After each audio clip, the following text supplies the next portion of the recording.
how to code. And last year, I was able to offer AP Computer Science. Never stop learning FlexTech. Hey FlexTech, so a little bit about my journey with yoga is 3 years ago I attended my first class and I couldn't even touch my toes. I thought, there's no way I'm ever going to be good at this, and I've stuck with it for 3 years and it's given me so much more than just fitness. It's helped me with my mental health and it's just taught me so much about myself, and now I can do things that I never thought I would be able to do. You know, I never thought of myself as a lifelong learner until I started really thinking about how I got to where I am. It really was my need, or is my need, to know why and how things work or may happen that has kind of driven me to where I am today. As many of you know, I worked in the restaurant industry for a very long time, and but during that time I still read a lot and, you know, love to talk about history and civics and political science and things like that, and that desire to be more knowledgeable in those areas pushed me to be a teacher in those areas. So going back to school and then working hard to kind of get my teacher certificate is kind of what got me to where I am. So without that just natural instinct to want to learn more, I wouldn't be here with you today. So being a lifelong learner is something that I don't think that it's hard to teach someone to be a lifelong learner. You got to feel it. You got to really be inspired to learn, and that's what I hope, you know, FlexTech does for you guys. So for me, I feel like being a lifelong learner has always been more of an attitude. I really seek like learning more and growing more and everything, whether it's learning how to be a better cook. I am super passionate about cooking, and I'm always trying new recipes and always trying to get into different genres of food. Like just recently we started kind of getting more into Korean barbecue food, so I've made that a couple of times now. And I think also for me, it's an attitude of how I approach everything. When I think about my career and my job as a teacher, I'm always seeking out new methods, trying to stay on top of things that I know will help serve my students better.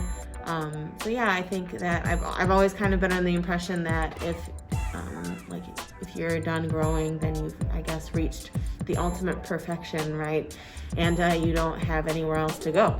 And I don't think that that's really an achievable thing either. So I've always worked really hard to continue to raise the bar for myself and to reach new heights. So for me, it's an attitude, not necessarily anything else. Hey FlexTech, I consider myself a lifelong learner when it comes to snowboarding. So I started on skis when I was 2 years old, whatever that means. My dad somehow got me on skis. It was something that was like part of our family and was important to him and that we did together. But when I became a teenager, I decided I wanted to learn how to snowboard. It was something that was kind of personal for me. And so I did throughout my teenage years go to our local mountain in New Hampshire. And I got, okay. But it was about 10 years later when my family was going to Colorado for a ski trip at Vail and where else did we go? Breckenridge, that I decided to try snowboarding again. And it was really tough. I had to borrow a friend's snowboard because I didn't have one anymore. But I, kind of muscled through a lot of the trails and fell in love with it again. And so since then, my now husband, Trevor, and I have gone on many trips to Utah, Colorado, Vermont, and right here in Mount Brighton. And I bought myself a new snowboard a couple years ago, and that has made it even better. So just never stop learning. Lifelong learning begins from the moment that you're born until the day you die. So it's something that you either embrace and engage in, or you sit back and let life happen. And for me, I was always told curiosity kills the cat, and that was a bad thing, but I think without curiosity, you can't really live fully.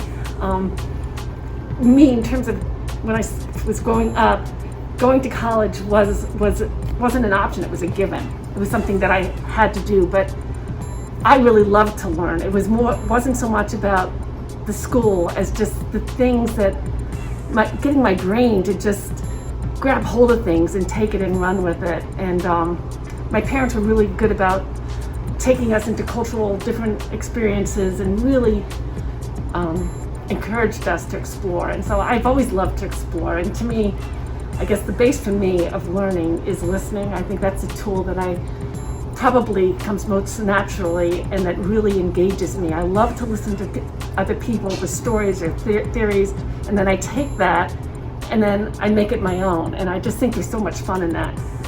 You know, there's book learning, there's adventure learning, there's traveling, there's so many different ways. And I just think that if you stop reaching out to learn, it's really dull and boring. And I hope all of you continue on your quest to be a lifelong learner, because boy, what you have in store, the places you will go, as Dr. Seuss would say.